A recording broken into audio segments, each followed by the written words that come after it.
ఈరోజు వెలుగు మరియు చీకటి అనే పేరుగల ఉపదేశంతో రండి దేవుని యొక్క నిజమైన ప్రజలు ఎవరు మరియు పరిశుద్ధ గ్రంథంలోని వెలుగు దేనిని సూచిస్తుంది అనే విషయాలకు సంబంధించి దేవుని వాక్యమును అధ్యయనం చేద్దాం. అదృశ్యమైన వాటిని చూచుటకు తయారు చేయబడిన వస్తువులు ఉన్నాయి. ప్రతి ఒక్కరూ మీరు సమయాన్ని చూడగలరా? మీరు నిద్రిస్తున్నప్పుడు, మీరు పని చేస్తున్నప్పుడు, మీరు ప్రచారం చేస్తున్నప్పుడు, మీరు విరామం తీసుకుంటున్నప్పుడు, మీరు భోజనం చేస్తున్నప్పుడు, లేదా మీరు చదువుతున్నప్పుడు కూడా సమయం గడిచిపోవటం లేదా? సమయం గడిచిపోవటం మీరు చూడగలరా? అది అదృశ్యమైనది. అదృశ్యమైన సమయ ప్రవాహాన్ని చూసేలా మనను అనుమతించే పరికరం ఏమిటి? అది గడియారము. గడియారం ద్వారా మనం ఓ సమయం ఇలా గడుస్తుంది అని గ్రహిస్తాము. అదేవిధంగా దేవుడు మనకు పరిశుద్ధ గ్రంథం ద్వారా ఆత్మిక ప్రపంచాన్ని చూపిస్తారు. ఈ మూడవ డైమెన్షన్ లోకంలో నీతివంతులు మరియు దుష్టులు, పరలోకం వెళ్ళగలిగే వారు మరియు వెళ్ళలేని వారు, మరియు దేవుని కార్యములు మరియు సాతాను కార్యములు లాంటి ఆత్మిక లోకపు విషయాలు అదృశ్యమైనవి. అదృశ్యమైన విషయాలను మనలను చూసేలా చేసే చాలా ముఖ్యమైన సాధనం పరిశుద్ధ గ్రంథం కాదా?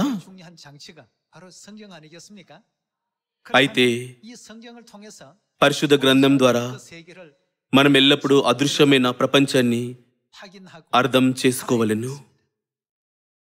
గడియారం యొక్క ఆవిష్కరణకు ముందు మానవులు ఖగోళ వస్తువుల యొక్క మార్పులను పసిగట్టక మునుపు వారికి సమయం గడిచే భావన లేకుండేను. అదేవిధంగా దేవుని విశ్వసించకుండా మరియు పరిశుద్ధ గ్రంథం యొక్క జ్ఞానం లేకుండా ఆత్మిక లోకం యొక్క అదృశ్య విషయాలను గుర్తించటం అసాధ్యం. కాబట్టి ఈరోజు రండి పరిశుద్ధ గ్రంథం ద్వారా వెలుగు దేనిని సూచిస్తుందో మరియు చీకటిని దేనిని సూచిస్తుందో తెలుసుకుందాం. రక్షింపబడి వారి యొక్క లక్షణాలను కూడా మనం కనుగొందాం. రండి యోహాను 3వ అధ్యాయం 16వ వచనాన్ని చూద్దాం.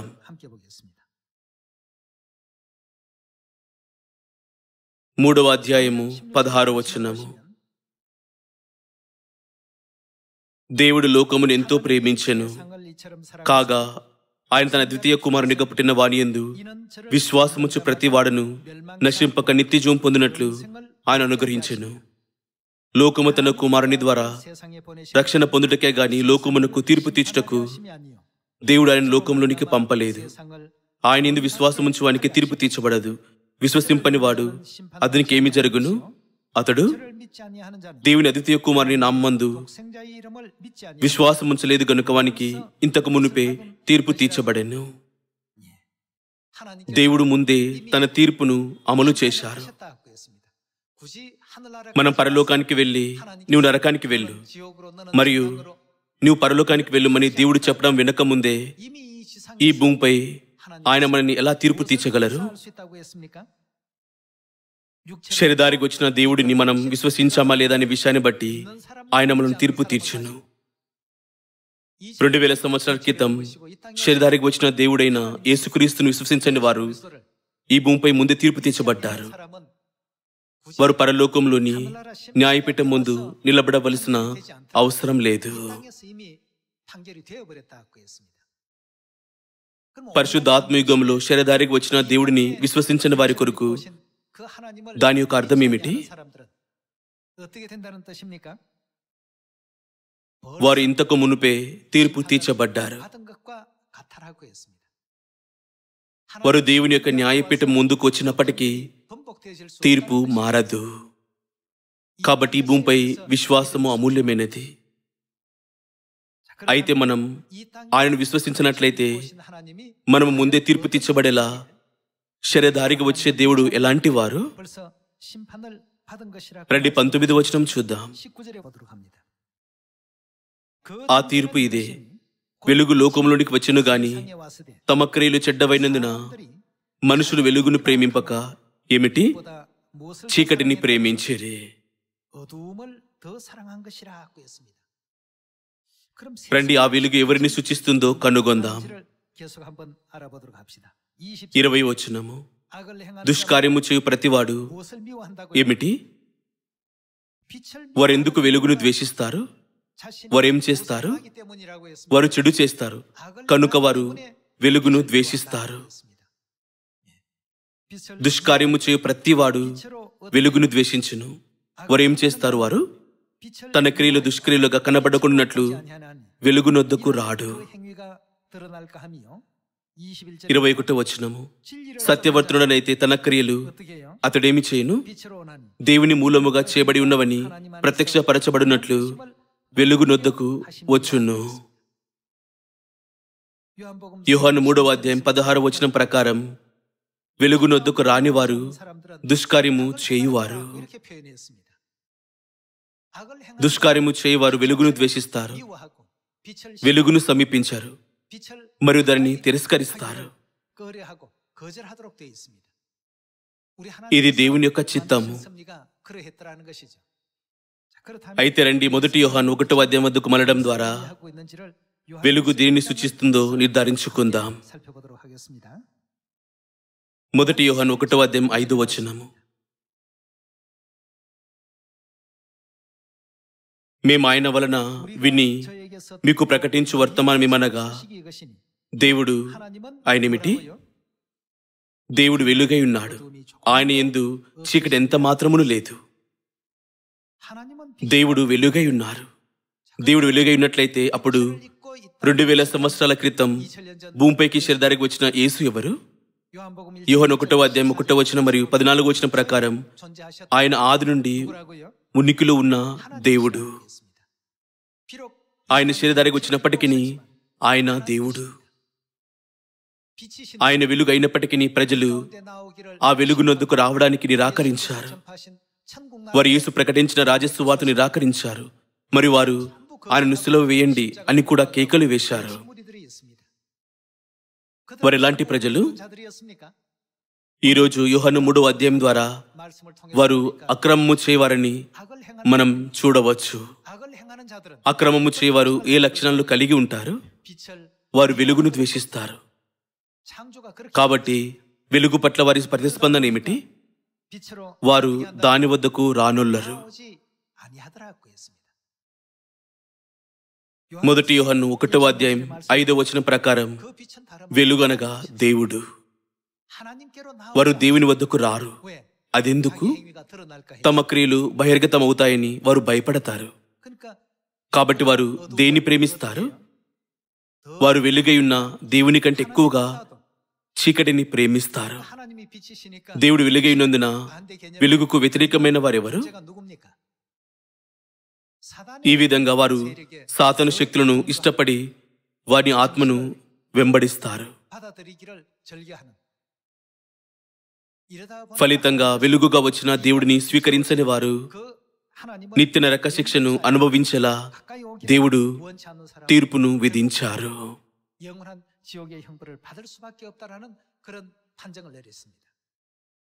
ఒక పరిశోధన నివేదిక ప్రకారం రాత్రి వేళలో వీధి లైట్లను 2 రెట్లు ప్రకాశవంతంగా చేయడం వల్ల నేరాల శాతం సగానికి తగ్గించవచ్చు.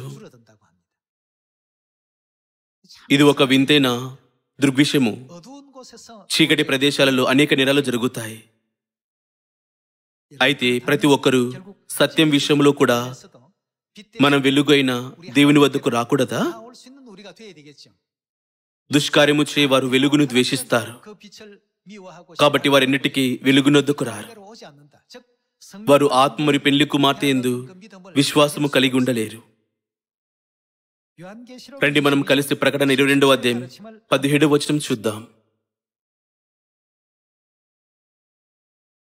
22వ అధ్యాయం 17వ వచనంలో ఇలా వ్రాయబడెను: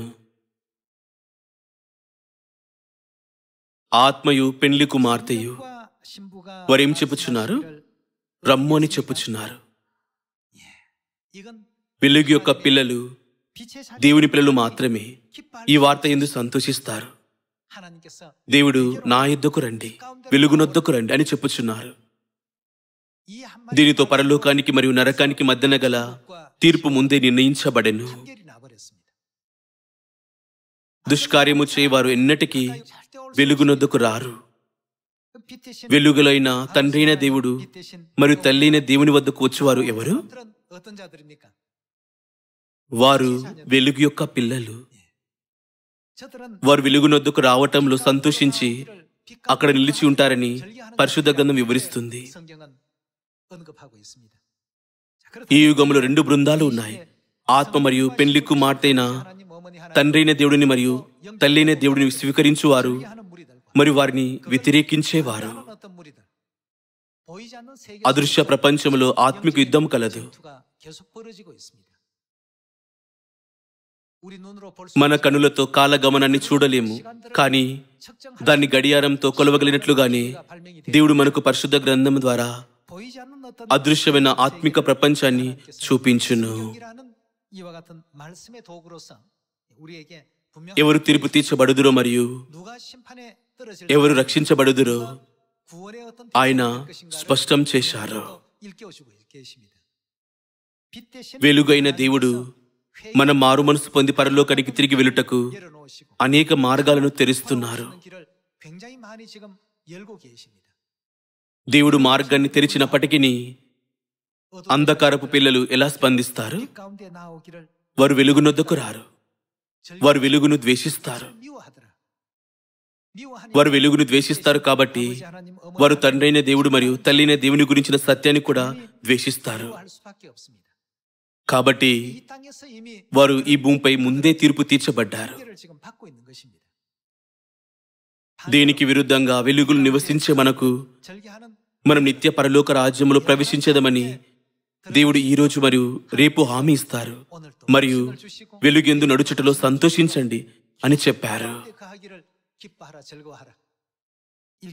అయితే వెలుగైన దేవుడు 2000 సంవత్సరాల క్రితం వచ్చినప్పుడు ఏ విధమైన మార్గమును సృష్టించారు?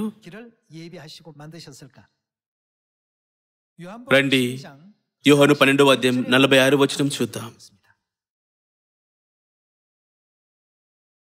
దేవుడు వెలుగై ఉన్నారనే ఈ సందేశం 1 యోహాను 1వ అధ్యాయం 5వ వచనంలో మనం ముందు చూసిన ఒకే సందేశం. నా యందు విశ్వాసం ఉంచి ప్రతివాడు చీకటిని నిలిచి ఉండుకుంటున్నట్లు నేను ఈ లోకమునకు వెలుగుగా వచ్చి ఉన్నాను. దేవుడి భూమిపైకి వెలుగుగా వచ్చారు, కానీ దాని క్రియలు బహిర్గతమవుతాయనే భయంతో చీకటి ఆయనను నిరాకరించాను.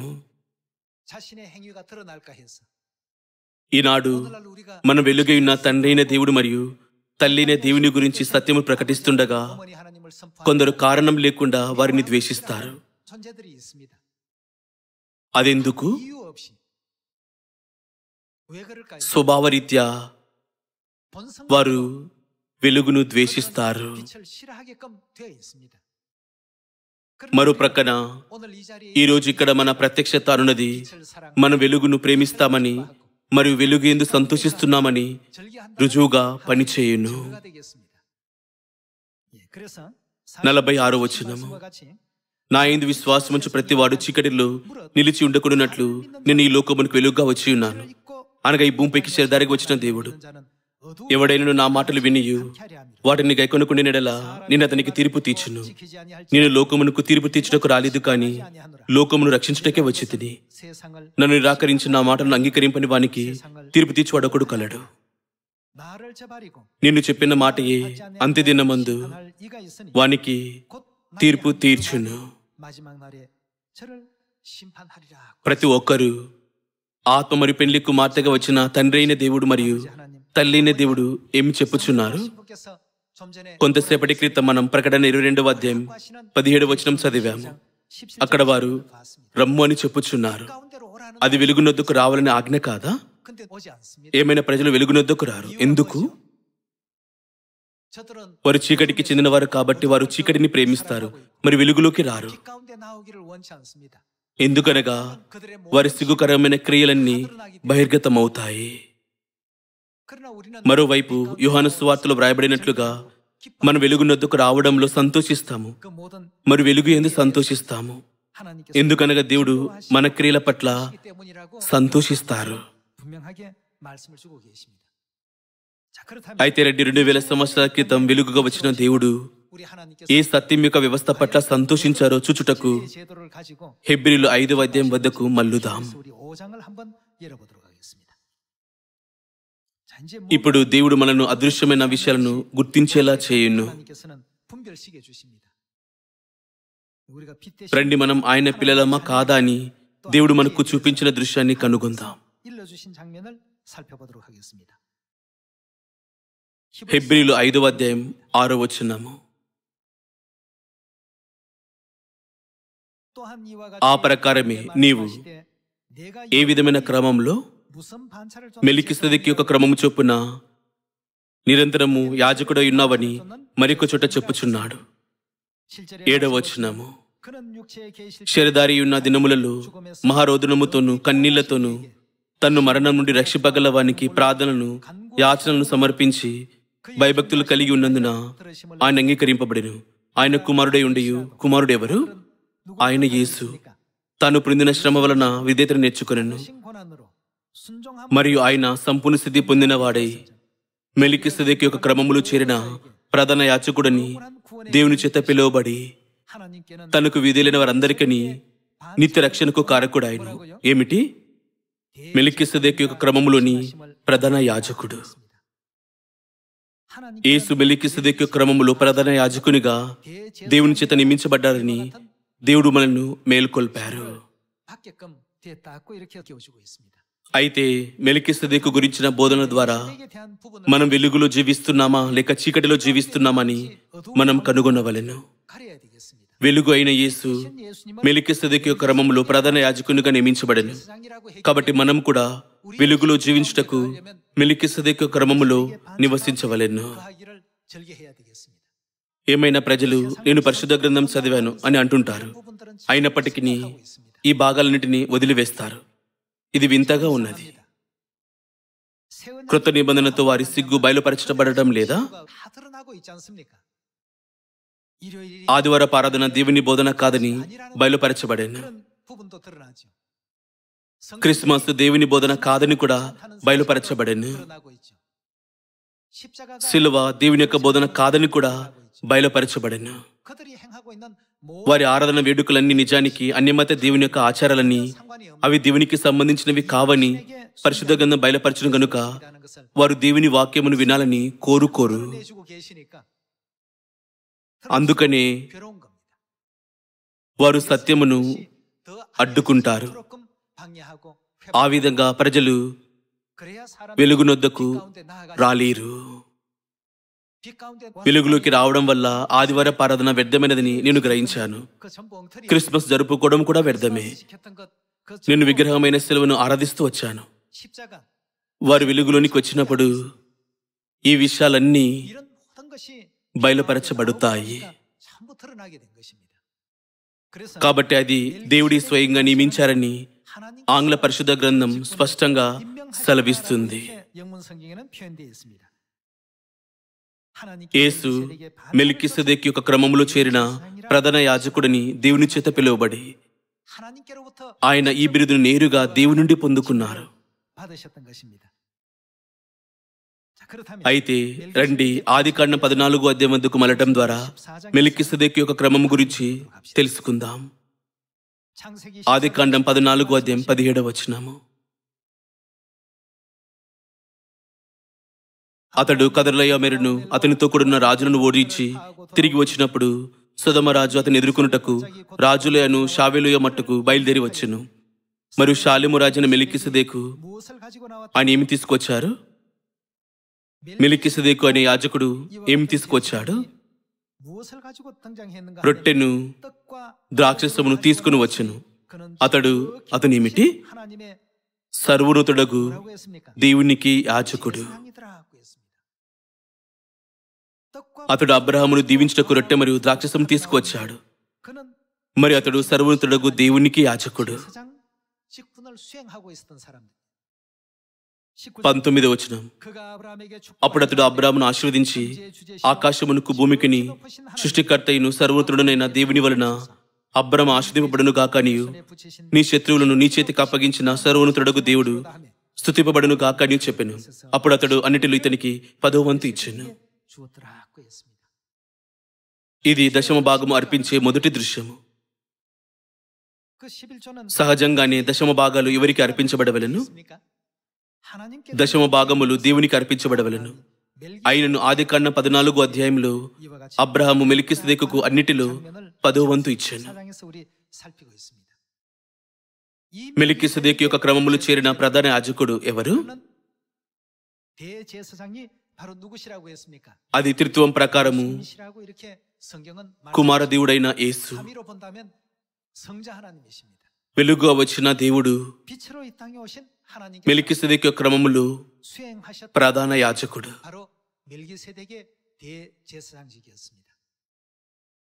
ఆదివారపు ఆరాధన మరియు క్రిస్మస్ అన్నవి క్యాథలిక్ సంఘముతో కలిసి సూర్యదేవుని యొక్క ప్రధాన యాజకుడైన రోమా చక్రవర్తి చేత స్థాపించబడెను. ఏమైనా యేసు వాటిని ఎన్నడూ ఆచరించలేదు. కానీ ఆయన మెల్కీసెదెకు క్రమంలో ప్రధాన యాజకుడై ఉండెను.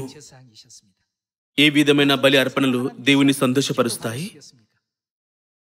అది హేబేలు యొక్క బలి అర్పణ లేక కయీను యొక్క బలి అర్పణలా? అది మెల్కీసెదెకు యొక్క అర్పణలా లేక సూర్యదేవుని యొక్క అర్పణలా?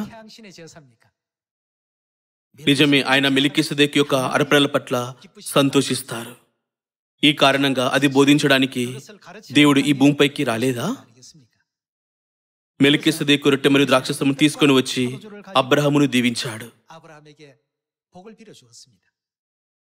ఇతర యాజకులు దేవుడిని ఆరాధించుటకు జంతువుల రక్తాన్ని చిందించిన సమయము అది.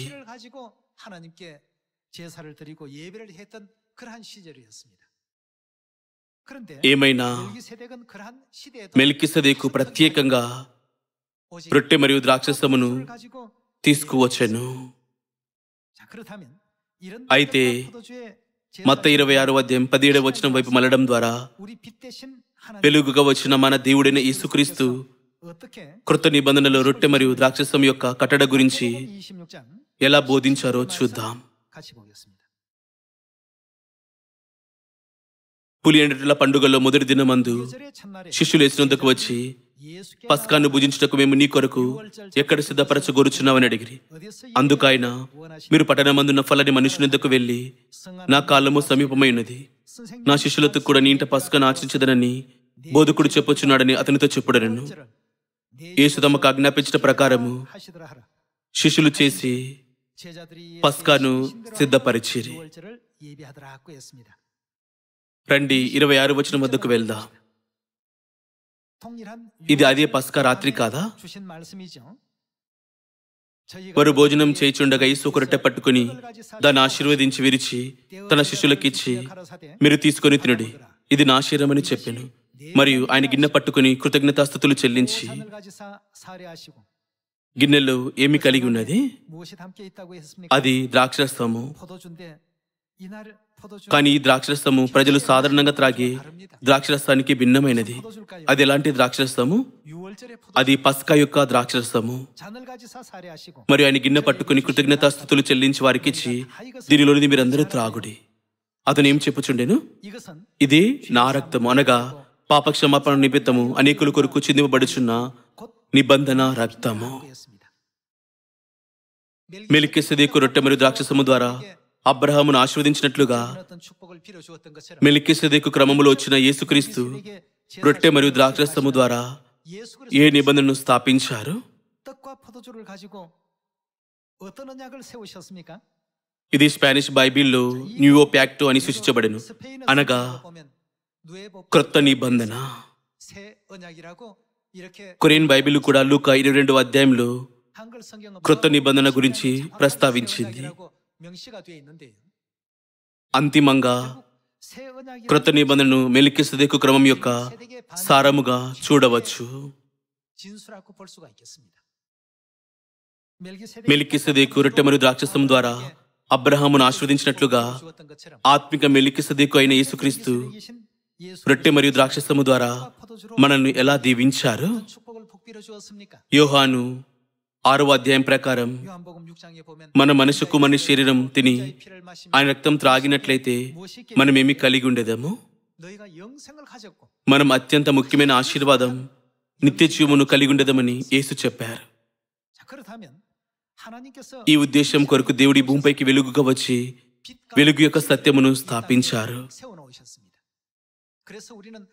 అందుకని మనం సత్యమును మరియు దేవుడిని వెలుగుగా వర్ణిస్తాము. ఎందుకనగా సత్యము దేవుని చేత స్థాపించబడెను. అయితే వెలుగు అయిన క్రొత్త నిబంధనలో నివసించే ప్రజలు ఎవరు? యోహాను 3వ అధ్యాయంలో చీకటికి చెందిన వారు అనగా దుష్కార్యము చేయువారు వెలుగును ద్వేషించి వెలుగునొద్దకు రారని ఇది సెలవిస్తుంది. ఆ లక్షణాల ద్వారా దేవుడు వారిని స్పష్టంగా గుర్తించారు. పరలోకానికి వెళ్లే వారికి మరియు వెళ్ళని వారికి మధ్య తేడాను గుర్తించడంలో ఇది ఒక ముఖ్యమైన విషయం. మనకు గడియారం లేకపోతే ఏమవుతుంది? సూర్యుడు మరియు చంద్రుని యొక్క కదలిక లేనట్లయితే ఏమవుతుంది? అప్పుడు సమయం గడుస్తున్నట్లు మనం అనుభూతి చెందలేము. అదేవిధంగా పరిశుద్ధ గ్రంథం లేనట్లయితే మన ఆత్మిక స్థితిని మనం గుర్తించలేము. కాలగమనము ఉండెను, కానీ దాన్ని నిరూపించుటకు ఏ పరికరము లేకుండెను. గడియారం కనుగొబడిన తర్వాత ప్రజలు, ఓ అప్పటికి నెల గడిచిపోయిందా, ఆగస్టు అప్పటికే దాటిపోయిందా అని చెప్పేవారు. అలాంటి వ్యవస్థ లేనట్లయితే మన వయస్సు కూడా మనకు తెలిసేది కాదు. వెలుగు అయిన క్రీస్తు ఈ భూమిపైకి వచ్చి మెలికిసెదెకు యొక్క క్రమంలో ప్రధాన యాజకునిగా క్రొత్త నిబంధన పస్కాను స్థాపించారు. అలా చేయడం ద్వారా వెలుగులు నివసించే వారికి మరి చీకటికి చెందిన వారికి ఆయన ఏం చేశాను? దేవుడు వారికి మధ్యన తేడాను గుర్తించారు. అయితే రండి, క్రొత్త నిబంధన గురించి లూకా సువార్త కూడా చూద్దాం. రండి, లూకా 22వ అధ్యాయం 7వ వచనాన్ని చూద్దాం. రండి, 7వ వచనం చూద్దాం. పస్కా పశువును వధింపవలసిన పునరుల దినము రాగా యేసు పేతురుని యోహాను చూచి, మీరు వెళ్లి మనం భుజించుటకై పస్కాను మన కొరకు సిద్ధపరచడని వారిని పంపెను. రండి, 19వ వచనం చూద్దాం. పిమ్మట ఆయన ఒక రొట్టె పట్టుకొని కృతజ్ఞతాస్తుతులు చెల్లించి దాన్ని విరిచి వారికిచ్చి, ఇది మీ కొరకు ఇవ్వబడుచున్న నా శరీరము, నన్ను జ్ఞాపకము చేసుకున్నటకు దీనిని చేయుడని చెప్పాను. ఆ ప్రకారమే భోజనమైన తర్వాత ఆయన గిన్నెయు పట్టుకొని, ఈ గిన్నె మీ కొరకు చిందింపబడుచున్న నా రక్తములనైన క్రొత్త నిబంధన. క్రొత్త నిబంధన పస్కా రొట్టె మరియు ద్రాక్షరసము ద్వారా దేవుడు మెలికిసెదెకు యొక్క క్రమాన్ని స్థాపించారు. అబ్రహాం కాలంలో ఇతర యాజకులు జంతువుల రక్తంతో బలి అర్పణ అర్పించగా మెలికిసెదెకు అబ్రహామును రొట్టె మరియు ద్రాక్షరసముతో ఆశీర్వదించాడు. హెబ్రీయుల 5వ అధ్యాయంలో యేసుక్రీస్తు మెలికిసెదెకు క్రమములో ప్రధాన యాజకునిగా దేవుని చేత నియమించబడ్డారని వ్రాయబడెను.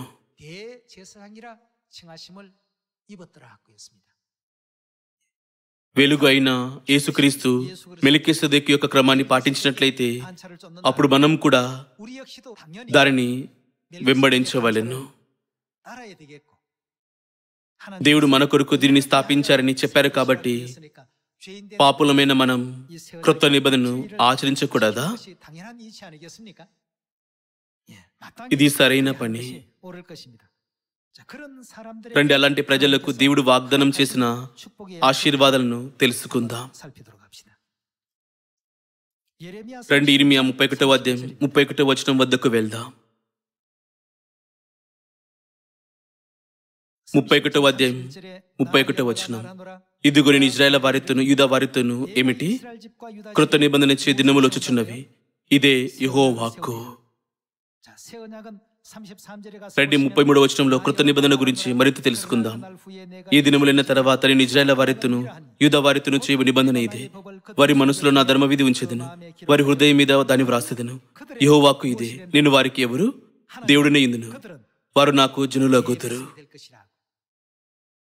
దేవుడు వెలుగు కనుక నేను వారికి వెలుగుగా ఉండేదను, మరియు వారు వెలుగులో నివసించే నా ప్రజలుగా ఉండేదరు అని ఆయన ఉద్దేశం. ఈ విధంగా దేవుడు మెల్కీసెదెకు క్రమంలో కృత నిబంధనలో ఉన్న వారిని గుర్తిస్తారు. దేవుడు యేసును మెల్కీసెదెకు క్రమంలో ప్రధాన యాజకునిగా నియమించినట్లే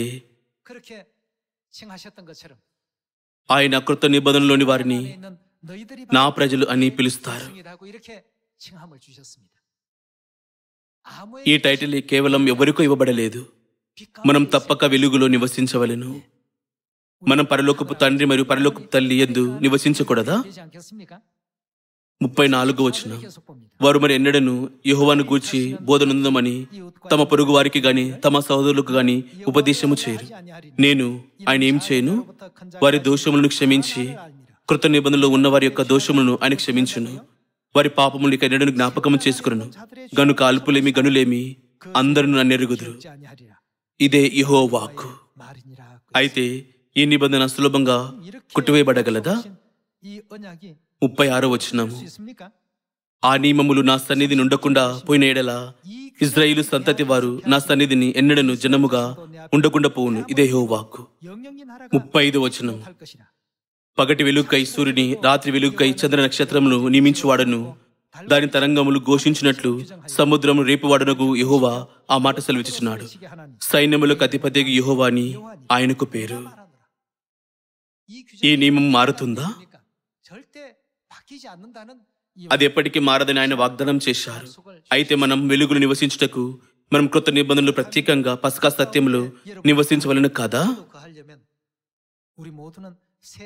అందుకని కృత నిబంధన మనను వాగ్దానం చేయబడిన నిత్య వారసత్వాన్ని పొందేలా చేయునని హెబ్రీలు 9వ అధ్యాయం సెలవిస్తుంది.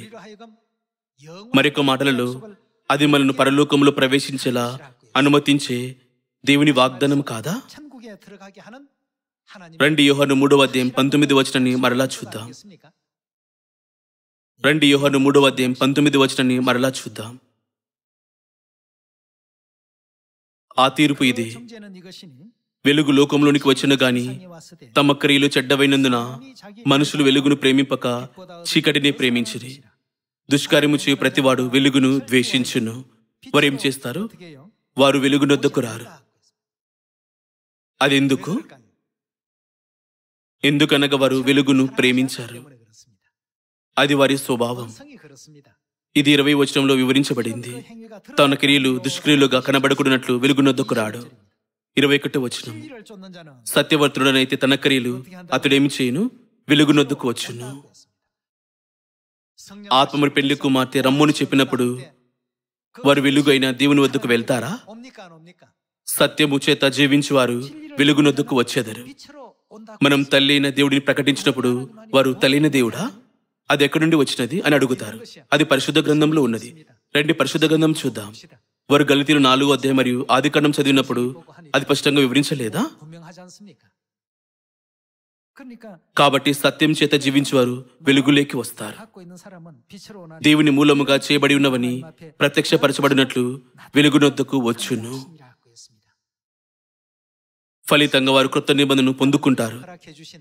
అలాగే తల్లిన దేవుడు మరియు తండ్రైన దేవుడిని పొందుకుంటారు. వారికి అన్నిటికంటే తండ్రి మరియు తల్లిని కలవటం చాలా అమూల్యమైనది. అంతకంటే గొప్ప ఆనందం లేదు. దీనిని చూస్తూ వెలుగు యొక్క పిల్లలమైన మనము సువార్తను విస్తరించవలెను. వెలుగు యొక్క పిల్లల పట్ల తల్లిన దేవుడి యొక్క సాధారణ ప్రస్తావన వారి హృదయాలపై అలాంటి ప్రభావాన్ని చూపగలదు.